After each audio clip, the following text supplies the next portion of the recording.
This is Here's How, Ireland's political, social and current affairs podcast, presented by William Campbell.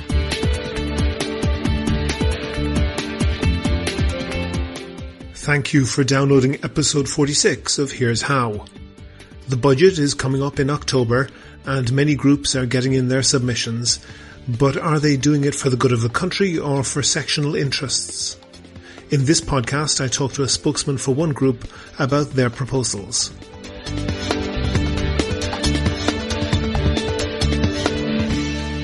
Here's How is Ireland's political, social and current affairs podcast. Make your view heard. Just dial 076 603 5060 and tell the world what you're thinking. Your voicemail may be included in the next podcast. You can find tips on recording your contribution and other ways to contact the show at here'show.ie/call.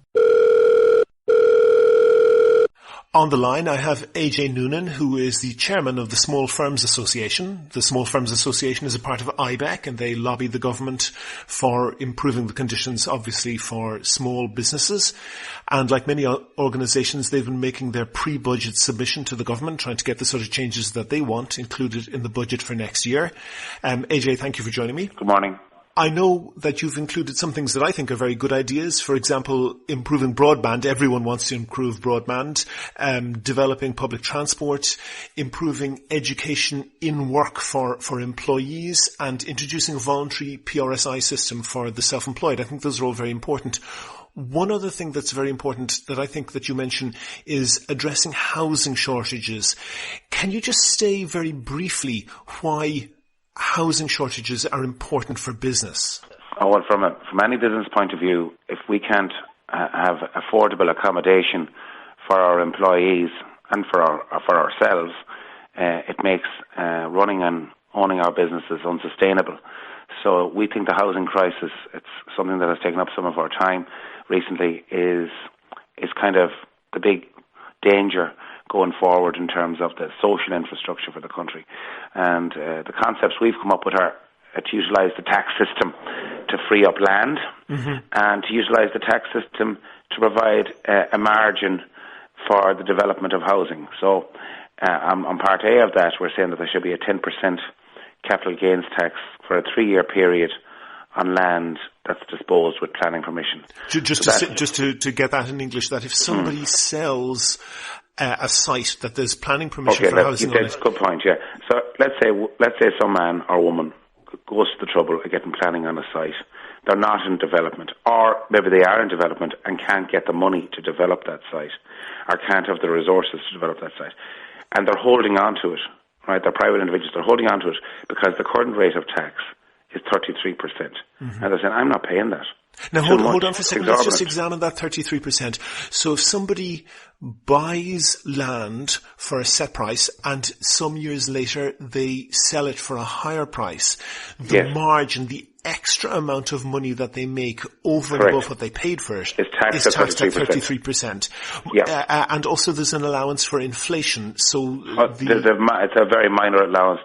There's a yearly allowance. You get a yearly allowance for capital taxation. Okay, but that's quite a lot of money. If somebody bought, £1 million worth of land and quite possibly could be selling it some years down the line for 2 or 3 million, they're paying 33% tax only on the extra profit. That doesn't seem exorbitant, does it? It does. Tell me why it's exorbitant. Because if you're investing the same amount of money in the UK in the morning, you don't pay the same rate. And I mean, the whole entrepreneur piece, in the UK, you're taxed at 10% on the first 10 million. You're taxed at 10% on the first million here. That's capital gains tax for a company or something, yeah? Yeah, but it's a competitive piece in terms of like our competitive taxation in regard to capital taxation in Ireland. We are among the highest. Okay. We're very high, and in my opinion, and everybody's entitled to an opinion, 33% is too high. So we're saying to encourage people to dispose of land that they might be holding on to for a variety of reasons. They mightn't be fit to raise the finance to do it. They mightn't have the wherewithal to do it. They mightn't just want to do it, but they don't want to pay 33%. So we're saying let's remove that excuse from the equation. Okay, AJ, I think that you're right that we need to address housing shortages, and I think that you're right that the constriction in the supply of land is something that's very, very important in that. But I think that you're wrong, and I want to explain why I think you're wrong in suggesting what you're suggesting. Because if you tax something less, inevitably its value will go up. And people seeing the value of their land going up are not being encouraged to sell it. And even if they were, you know, I was in business for a long time. I know that obviously you're in the Small Firms Association. You're familiar with business. And price No, I'm in business. I own my own business for 25 years. Then you should know it well. And price is set by supply and demand. Correct. And in Ireland, there's a huge demand for housing. And the supply is being, as I see it, artificially constricted. Within the Dublin area, there is maybe 8 or 10 people who own almost all of the building land, the sites that exist. And they are seeing the value of their assets going up and up. They're all, of course, multi-millionaires. They don't need the cash. I'm not sure. They're not encouraged to sell up by seeing the value of their assets going up. I would beg to disagree with you. I suppose Tell me why. I think you've gone to, well, because first of all, I don't think all the land is in the hands of 8 people. And if there's a lot of people in this country, like you have NAMA controlling an enormous amount of land in this country. Mm-hmm. And you have got the vulture funds coming in, controlling an enormous amount of land in this country. Sure. But you also have a set of people who have land, who could free up some of that land. We're not saying that this particular measure is by any means the panacea. But we're saying before a government comes along and says, listen, we're going to put a side value tax on, you're going to have to pay for the privilege of owning that land. Mm-hmm. Why not encourage people to sell that land first? That's the only thing. Very simple. I'm all in favour of encouraging them if they're not using it to sell it. But I just would fear that not only would your proposal not work, I'd fear that it would make it worse. And for example, we have hundreds and hundreds of acres of vacant land very close to Dublin city centre. Not most people, but a very large number of people want to get into Dublin city centre every day. Where's that land? If you walk around Dublin 7, Dublin 8, Dublin 3, you'll see. But Dublin 7 is going to be completely redeveloped because of Grange Gorman. Grange Gorman itself has capacity of 20,000 students, and they only have capacity for 2,000 in residence. AJ, if you walk around Dublin 3 or Dublin 8 or Dublin 7, there are hundreds and hundreds of vacant sites. And those sites are vacant for a reason, and the reason is that the people who own them know that they can, first of all, see them going up in value every year, even in the height of the recession. And secondly, they can use those assets to borrow against, use them as security to invest elsewhere. Those sites are owned by... William, yeah. I have been in business a long time, a long, long time. And I assure you, there's a logic to what you're saying, but there's equally a logic to what I'm saying. Those people, therefore, don't want to sell that land. Why do you think they don't want to sell the land? And believe me, they can't borrow against the land very much anymore. There's a banking situation in this country which has changed irrevocably. Mm-hmm. And so the 50% is about the maximum they could borrow. And there's not enough assets around there to be buying at the moment with the 50%. So I actually fundamentally disagree with you. I think those are the very people our measure would target. And they are some of the people, if you suggest that they're wealthy people and everything else, are the ones that do the tax planning very well and would realise this is an opportunity to sell some land. Mm-hmm. And once they sell the land then, as you said, if it's idle, it becomes available to people who have resources to develop it. And then you get the whole thing moving. Mm-hmm. But that you've identified obviously a coterie of people who have absolutely no interest in selling their land while the capital gains tax rate remains at 33%. I mean, I think the other measures that we have in there in terms of VAT and in terms of VAT you suggest reducing VAT. You suggest reducing VAT on to construction to 9% and 0% for social housing. Explain to me how that would work. Again, we have a situation in Ireland at the moment. 13.5% is the VAT rate on all housing. Mm-hmm. In the UK, miraculously, it's 0, and they don't have the higher costs. There is no margin at the moment for builders to develop houses because of the costs of building. We're talking about utilising the tax system to create a margin to allow them to be developed, especially in the area of social housing, where the costs, where the money at the disposal of the government to rent or buy those houses is a lot lower than at the higher end. So it's an opportunity to reduce the costs of providing those housing, while at the same time allowing the developer or builder get a margin. Hold on for a second there. Dublin in particular, and Ireland in general, has some of the most expensive housing in Europe. You can literally live in, the premium areas in Paris or London for less than some of the places that you might want to live in Dublin. You can't build them. You can, the cost of building, cost of construction, I'm in the business. The only places that houses and apartments are being built is in the Dublin 2, Dublin 4, Dublin 6 areas, where you can rent them at a premium or you can sell them at a premium. The Dublin 3, the Dublin 8, the Dublin 7s that you've spoken about there's a very good reason. They're not being built because the margin isn't there to sell them. And isn't it the case that the price of land is a huge factor in that? The land price is an input cost, and if you brought that down to a reasonable level, then it would bring down the price of houses. Well, it's one factor. Another factor is the cost of building. Another factor is the cost of labour. It's one. You're right. It's a cost of production. Absolutely.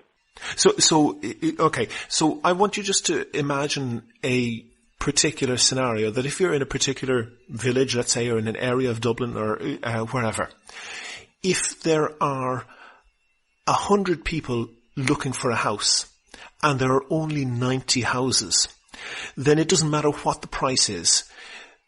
10 of those people are going to be left without houses.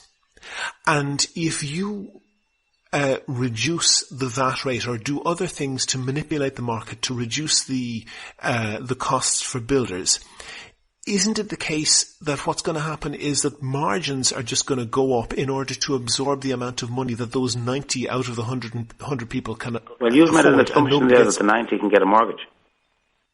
The 90, you made that assumption. Well, they can get a specific amount of money, whatever that is, and the No. 90th person. My suggestion is that the 90 can't even get a mortgage. You need to bring the central bank rules into it then, because if you have 100 families in an area, I would suggest to you that only 50 of those families can get a mortgage. So it's much more complex. For the prices as they are. Yeah, but the prices as they are, there's no margin. But that's because of the cost of the inputs, in particular land. No, wait a second. It costs in Dublin about 130 to 140 euro a square foot to build a house. Mm-hmm. In Denmark, I'd say the same house is 90. In Germany, it's 100. So, you have to look at your costs of production, not just land. You have a situation in this country whereby labour costs are among the highest in Europe. Mm-hmm. Why is that? Because their housing prices are very high. No. Wait a second. The banks will not loan you money to develop a building unless there's a margin in it for you. Mm-hmm. Right? So every builder or developer in this country has to come up with 30% minimum. So that's 70% bank funding. And the bank won't give it to you unless there's a 20% margin in it. Mm-hmm. So do you see my point? That there's a major issue here in terms of financing models, and in terms, like land is only one factor. Mm-hmm. Only one factor. But it's a factor. You don't hear me denying it's a factor. Mm-hmm. But you have to take everything in the round. And government have to look at the thing. AJ, focus on one idea. First of all, you're right that land is one factor, one large factor. But that factor shows up in the other factors as well. So, for example, the cost of land goes into the cost of building a house. Yeah. But the cost of land or the cost of the house also goes into the cost of the labour, because the guy who's laying the bricks for you has to pay his rent or has to pay his mortgage. Absolutely. And when he's got a much higher one. So the cost of land and therefore housing feeds into every one of those costs. Yeah. That's sounding like you and me are going to ever agree on this, are we? Well, you can I bring in a different idea? left of centre view of it, and mine is a very centre view of it. Well, AJ, I'm trying to challenge you, and I started off by saying that you had quite a lot of good ideas in your thing, and what I'll do is but we've concentrated on land. I mean, you talk about equality if you want to talk about equality, for example, why don't we talk about equality about the self-employed? One of the things that you mentioned was having voluntary PRSI system for the self-employed. I mentioned that at the top of the show, and probably people in a job don't realise that if they lose their job, they get the dole and they get various other benefits. We get nothing. Somebody whose business we pay a surcharge of 3% on the USC. Mm-hmm. Why is that for the like? For say we've a 3% surcharge for being self-employed. Many listeners may not run their own business. Surcharge will be higher. Higher. We pay a higher USC rate than everyone else by 3%. Mm-hmm. Why? Because we're self-employed. Mm-hmm. What do we get for it? Nothing. And you talk about the risks. There's an enormous amount of risks for anybody setting up a business. You say you set up a business yourself, so you know this. Yeah. And if your business fails, you get nothing. And if your business succeeds, you get kicked with a high capital gains tax rate if you dispose of it. So, I mean, it's a very broad-ranged pre-budget submission covering areas like the whole area of development of broadband throughout the country. There's an over-dependence on Dublin as a city. 40% of our entire growth comes in the Dublin region. That's not sustainable. We want to build motorways to link up all the cities. But yes, it's certainly true that there needs to be development concentrated in centres outside Dublin. And what we want to do is link up all the cities. They're linked to Dublin, but they're not linked to each other. Mm-hmm. Broadband. I'm from the west of Ireland.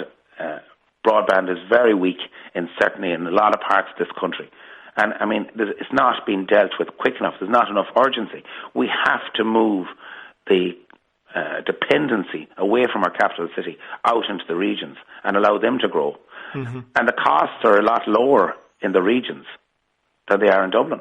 Yeah, any business person who's worth their salt in Dublin will know they should always look for quotes from down the country, and I'm agreeing with you on that. But I do want to go back to one thing, and I'll post this chart on the notes for this podcast. But if you look at land prices, that's to say agricultural land prices across the EU, the land prices typically map population density. So the countries with the highest population density have the highest land prices. That's not terribly surprising. More people want the more land. Luxembourg is actually the second highest. But there's one exception, and the exception is Ireland. Ireland has the lowest population density. By a mile, we have the lowest population density. And we have land prices that are double the next highest country, which is Luxembourg. I'll have to take your word for that. I haven't seen that survey. Well, I'll post it and by all means do. But no, allow me to develop the point, AJ. Okay, because that is extraordinary that we are the only exception to having higher land prices matching higher population density. And we have the lowest population density and the highest land prices by double. There's something wrong there, isn't there? I haven't seen the survey. Okay, taking that as a given, if you'll accept me on that, and I'll post the graph of it. All we're trying to do in our little proposal, our simple proposal, is to free up land. Mm-hmm. That's all. I would then suggest that the way to do it, rather than rewarding people for profiteering, there should be some cost to holding land. Go back. What do you mean profiteering? Because what is wrong with making profit? Nothing at all. There's nothing wrong with profit, but profiteering is different. And if you work an hour of overtime in McDonald's, you're paying a higher rate of tax than our capital gains tax. Oh, look, you're dead right. our marginal rate of tax on income in this country is absolutely crazy. Mm-hmm. And I mean, one of the things, just as an aside, we've looked for employee share option schemes and all that to enhance the work of employees within organisations. Mm-hmm. Well, I completely agree with you that, but I actually fundamentally disagree with you about profit. And profit is profit. No, if you work at something and you create, just let me finish now, please. No. Go ahead. No. To me, I don't agree with you, right? Mm-hmm. I think if you work at a business and you put your heart and soul into it and you take risks, mm-hmm. I'm not talking about some people sitting on land now for 40 years that they've inherited. Mm-hmm. Totally different thing. I'm talking if you take risk, if you risk your capital on a project, you could lose it.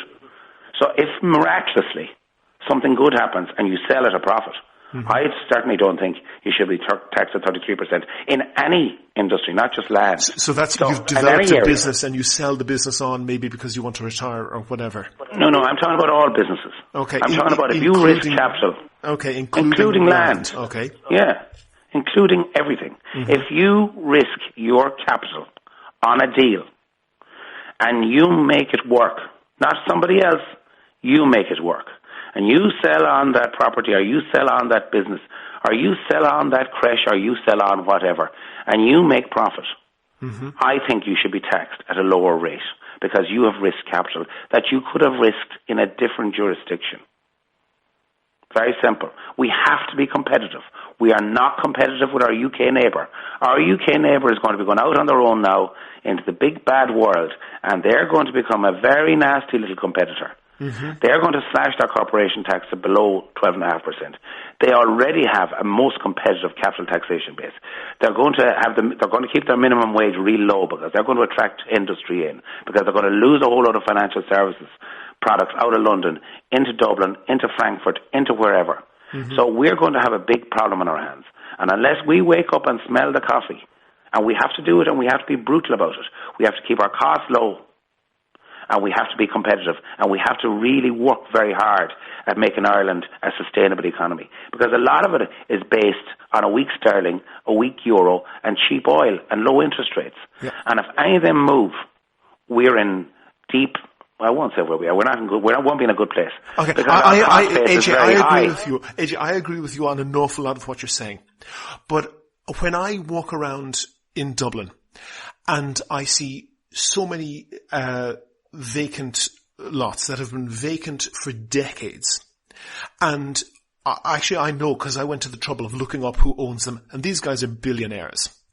And the problem with that is that we can't use that, and society is losing. Those sites are dragging down the value of all the sites around them. Properties on Grafton Street are worth millions. They're not worth millions because of that particular property. All of them are worth millions because of the properties beside them, and each supports the value of the other. So when there's a vacant lot there, it's sucking value and sucking the life out of the area around it. And the people, hold on for a second. The people who own them aren't paying a cent in tax. They're even allowed to get away with not paying rates. And the one thing we could do, they've got a significant reduction on, they don't have to pay the rates of the same guy beside them. That's right. And the one thing that could make that better would be a site value tax. That's to say, you don't tax, if somebody's, say, running a hotel, you don't tax that business, you don't even necessarily tax the building, you just tax the land that it's on. So the guy next door who's leaving a vacant lot that people are throwing rubbish into pays the same tax regardless of whether they develop or not. Okay. Or not. Well, and that gives them incentive to develop We're not against that. We're not against that. We haven't said that we're against that. So people landholding should be taxed to discourage that behaviour. For a second. Go ahead, AJ. What we are saying is, very simple, before you introduce any of these site value taxes and have them challenged in Supreme Courts and all that sort of stuff, that you give this window, a 3-year window, it's not forever, of that 10% tax. And then at the end of it, if you have lads and ladies who have land for a long, long time and haven't disposed of it and sitting there, as you say yourself, then personally, I'm not speaking on behalf of the SFA here, but personally, I wouldn't have a difficulty with introducing a site value tax because they've been given a chance to dispose of it at a reasonable tax rate. But right now, I would have huge sympathy for anybody who is sitting there with land and will be looking at disposing it, and maybe not all people have it mortgage free and everything else, and that 33% has to be paid.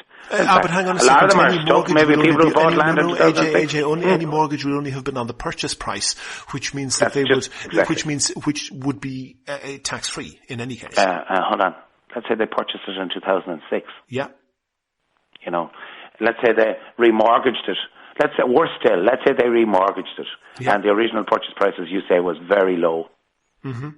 But they remortgaged it, and now the remortgaged property is worth less than half. Yet if they dispose of it, they have to come up with 33% on the gain. It won't work. There's a whole load of reasons why this has potential. It's only one measure. It's not the panacea, but we think it has potential. AJ Noonan, Chairman of the Small Firms Association, thank you very much for talking to me. All right, thanks, William. Take care of yourself.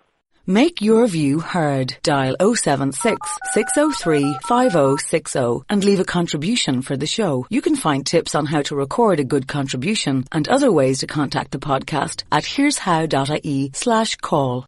That's almost the end of episode 46 of Here's How, Ireland's political, social and current affairs podcast, published on the 25th of August 2016. There's a link to the Small Firms Association website and some other information that I discussed with AJ in the show notes for this podcast on the website. If you can think of a topic that should be covered in the next show, or if you want to suggest someone to include, and that could be yourself, then let me know. If you like the podcast, please go on iTunes and give it a rating, or even write a nice review. Also, please like the show on Facebook, follow the podcast on Twitter at Here's How Podcast, follow the Small Firms Association at SFA_IRL, and subscribe to the podcast so new shows automatically come up in your podcast feed. You can use iTunes, Stitcher, TuneIn Radio, or any other podcast app or software. If you don't know how to do that, there's a step-by-step instructions along with contact details at www.here'show.ie. The next show will be uploaded shortly. The Here's How podcast is produced and presented by me, William Campbell. Thank you for listening.